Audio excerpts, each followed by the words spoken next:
जय हिंद दोस्तों, मैं एनएस राजपूत एनएस मोटिवेशनल आपके साथ आज लेकर आया हूँ बहुत ही मज़ेदार स्टोरी जो आपको जीवन में बहुत कुछ सीखने के लिए देगी। तो दोस्तों, हम लोग हमेशा अक्सर सोचते हैं अपने लक्ष्य को लेकर कि हम इतनी मेहनत कर रहे हैं, सफलता मिलेगी नहीं मिलेगी, कब मिलेगी, और ये सब सोचकर हम परेशान हो जाते हैं, इरिटेट हो जाते हैं, थक जाते हैं, जबकि ये नहीं होना चाहिए।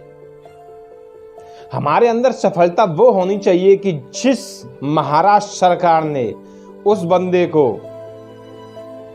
10वीं में फेल का सर्टिफिकेट दिया था, उसी महाराष्ट्र सरकार ने अपने सिलेबस के फर्स्ट चैप्टर में उसी बंदे की सफलता का जिक्र किया था।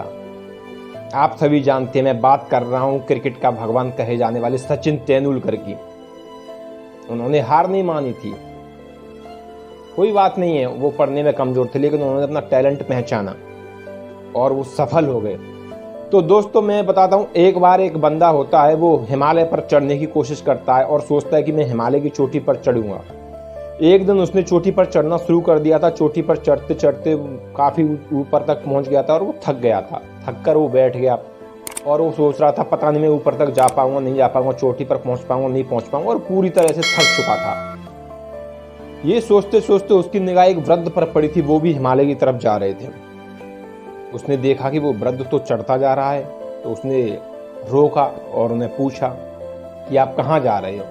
वृद्ध ने जवाब दिया, मैं तो हिमालय की चोटी पर जा रहा हूँ। वृद्ध ने फिर उससे पूछा कि आप कहाँ जा रहे हो।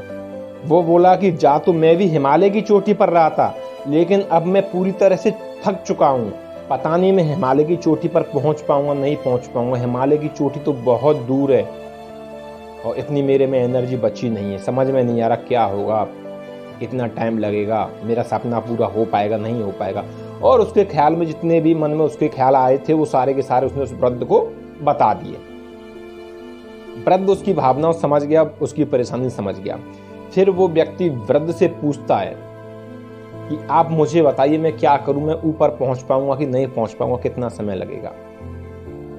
तो वृद्ध ने उसे एक ही जवाब दिया कि जब तुमने सोचा था कि तुम्हें हिमालय की चोटी पर पहुंचना है और तुमने शुरू कर दिया और आज यहां तक आ गए हो, तो अभी तुम ये सोचकर परेशान हो रहे हो, तुम थके नहीं हो, तुम्हारा मन थक गया है। तुम ये सोच रहे हो बार बार कि अभी मुझे कितना चलना पड़ेगा, चोटी कितनी दूर है, कितना समय लगेगा, तुम ये सब सोचकर परेशान हो रहे हो। तुम्हारे अंदर थकावट नहीं है।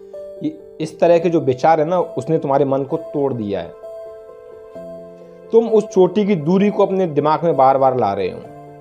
तो ये सब मत लाओ अपने दिमाग में। तुम अपने दिमाग में सिर्फ एक ही चीज लेकर आओ कि तुम्हें इस चोटी को पाना है, और उसके लिए तुम्हारा ध्यान उस चोटी के ऊपर नहीं, अपने कदमों पर होना चाहिए। उस चोटी की दूरी कितनी है वो नहीं सोचो, अपने कदमों पर रखो।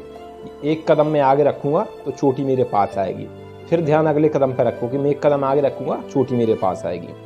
तो चोटी खुद ब खुद तुम्हारे कदमों के पास आएगी। तुम अगर बार बार ये सोचोगे कि चोटी इतनी दूर है कैसे पहुंचूंगा, चोटी इतनी दूर है कैसे पहुंचूंगा, तो बड़ा मुश्किल है। वृद्ध ने बहुत ही सहज तरीके से उसको समझा दिया और उसकी समझ में ये बात आ गई।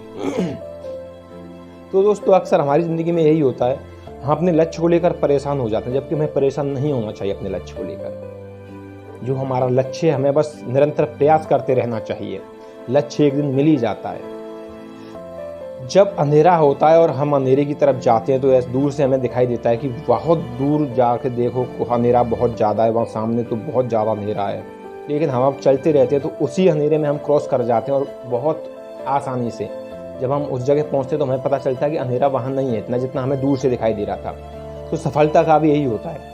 जब हम अपने लक्ष्य तक नहीं पहुंच पाते हैं तो हम उसके बारे में सोचते हैं, तो हमें ऐसा लगता है कि वहाँ पहुंचना बड़ा मुश्किल है, अब उस सफलता को पाना बड़ा मुश्किल है। लेकिन उसके लिए जब हम प्रयास करते रहते हैं तो वो बड़ी आसानी से हमें मिल जाता है। तो दोस्तों, इसके लिए सिर्फ हमें इतना ही करना है अपनी ज़िंदगी में, जो भी हमारा लक्ष्य है, हमारा प्रयास निरंतर रहना चाहिए, हमारा फोकस हमारे प्रयास पर रहना चाहिए, ना कि उसमें आने वाली अड़चनों पर। उन अड़चनों के बारे में हम सोचते हैं, उनको सोचकर परेशान हो जाते हैं। अगर सचिन तेंदुलकर भी अपनी ज़िंदगी में ऐसे ही सोचते कि क्या होगा, मैं तो पढ़ने में कमज़ोर हूँ, तो वो भी शायद आज क्रिकेट के भगवान नहीं कहे जाते। कोई दिक्कत नहीं थी उनकी ज़िंदगी में भी। उन्होंने भी सोचा पढ़ाई में कमज़ोर हूँ तो क्या हुआ, उनके पास जो टैलेंट था उन्होंने पहचाना, उन्होंने उनकी सफलता के लिए दौड़े।